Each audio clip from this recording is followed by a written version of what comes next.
ارکان اسلام یعنی نماز، روزہ، حج اور زکوٰۃ وغیرہ فرائض کے بعد حلال مال کمانا فرض ہے، اور یہ صرف اس شخص کے ذمہ فرض ہے جو اپنے اور اپنے اہل و عیال کے ضروری خرچ کے لیے مال کا محتاج ہو۔ باقی وہ شخص جس کے پاس ضرورت کے بقدر مال موجود ہو، مثلاً وہ صاحب جائیداد ہے یا کسی اور طرح سے اس کو مال میسر ہے، تو اس کے ذمہ یہ فرض نہیں رہتا، کیونکہ اللہ پاک نے مال کو ضرورتوں کے پورا کرنے کے لیے پیدا فرمایا ہے تاکہ بندہ اپنی ضروری حاجتیں پوری کر کے اللہ تعالیٰ کی عبادت میں مشغول ہو جائے۔ گویا اصلی مقصود مال کمانا نہیں، بلکہ اس کے ذریعے اللہ تعالیٰ کی عبادت میں یکسوئی سے مشغول ہونا مطلوب ہے۔ باری تعالیٰ ارشاد فرماتے ہیں وَجَعَلْنَا النَّهَارَ مَعَاشًا، ہم نے دن کمائی کرنے کے لیے بنایا۔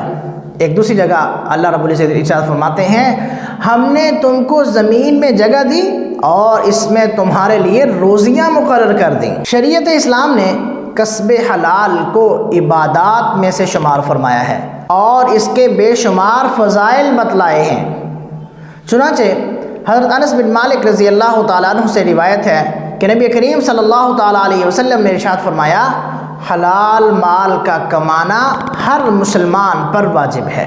حضرت ابو سعید خدری رضی اللہ تعالیٰ عنہ سے روایت ہے کہ نبی کریم صلی اللہ تعالیٰ علیہ وسلم نے ارشاد فرمایا جس آدمی نے بھی حلال مال کمایا، خود اپنے کھانے اور پہننے میں خرچ کیا یا اپنے علاوہ اللہ تعالیٰ کی مخلوق میں سے کسی دوسرے کو کھلایا یا پہنایا، تو یہ اس کے لیے صدقہ ہے۔ اس کے بالمقابل حرام اور ناجائز طریقے سے مال کمانے کی بھی بے شمار وعیدیں قرآن و حدیث میں وارد ہوئی ہیں۔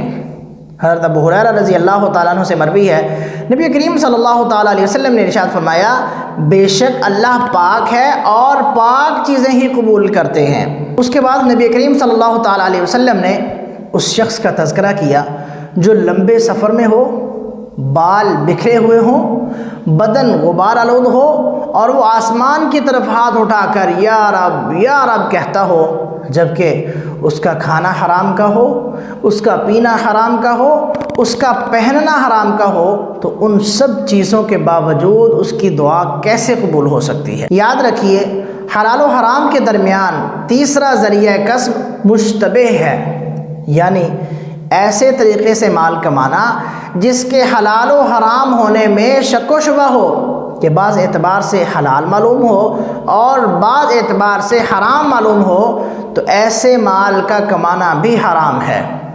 چنانچہ حضرت نعمان بن بشیر رضی اللہ تعالیٰ عنہ فرماتے ہیں کہ نبی کریم صلی اللہ تعالیٰ علیہ وسلم نے فرمایا حلال بھی ظاہر ہے اور حرام بھی ظاہر ہے، ان دونوں کے درمیان مشتبہ چیزیں ہیں جن کو بہت سے لوگ نہیں جانتے، سو جو لوگ مشتبہات سے بچ جاتے ہیں وہ اپنے دین اور آبرو کو محفوظ کر لیتے ہیں، اور جو لوگ مشتبہات میں پڑ جاتے ہیں وہ ایسے ہی ہے جیسے حرام میں پڑ گئے۔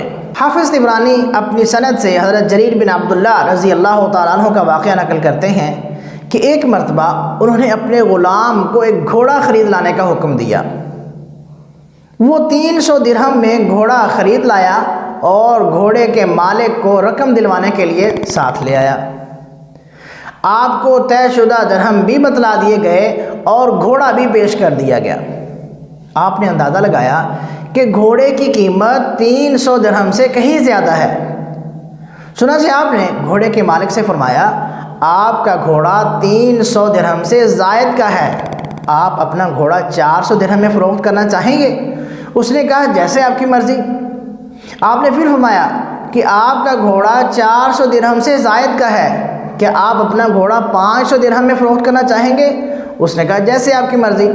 اسی طرح آپ گھوڑے کی قیمت میں 100 درہم کی زیادتی کرتے چلے گئے اور بالآخر 800 درہم میں گھوڑا خرید لیا اور رقم مالک کے حوالے کر دی۔ آپ سے سوال کیا گیا کہ جب مالک 300 درہم پر راضی تھا تو آپ نے 800 دے کر اپنا نقصان کیوں مول لیا؟ آپ نے فرمایا گھوڑے کے مالک کو اس کی اصلی قیمت کا صحیح اندازہ نہیں تھا، میں نے خیر خواہی کرتے ہوئے اس کو پوری رقم ادا کر دی، کیونکہ میں نے نبی کریم صلی اللہ تعالیٰ علیہ وسلم سے وعدہ کیا تھا کہ ہر مسلمان کے ساتھ خیر خواہی والا معاملہ کروں گا۔ میں نے اپنے اس وعدے کو ایفا کیا ہے۔ اس سے معلوم ہوا کہ مطلق مال کمانا فرض و واجب عبادت نہیں، بلکہ حلال اور جائز طریقے سے مال کمانا عبادت ہے۔ حرام و مشتبہ مال کمانا عبادت تو کجا الٹا سخت گناہ اور اللہ پاک کی نافرمانی ہے۔ لیکن افسوس، آج ہم لوگ مال کمانے کی حرص میں اس بات کی ذرہ بھی پرواہ نہیں کرتے کہ حلال طریقے سے کما رہے ہیں یا حرام طریقے سے، بلکہ آج کل تو ہم لوگ جھوٹ، فریب، دھوکہ دہی اور دو نمبری سے مال کمانے کو کمال ہنر سمجھتے ہیں اور اسے اپنی ہوشیاری اور چالاکی خیال کرتے ہیں، حالانکہ حقیقت میں یہ دوسروں کے ساتھ نہیں بلکہ اپنے ساتھ ہی دھوکہ فریب ہے اور نیکی برباد، گناہ لازم کا مصداق ہے۔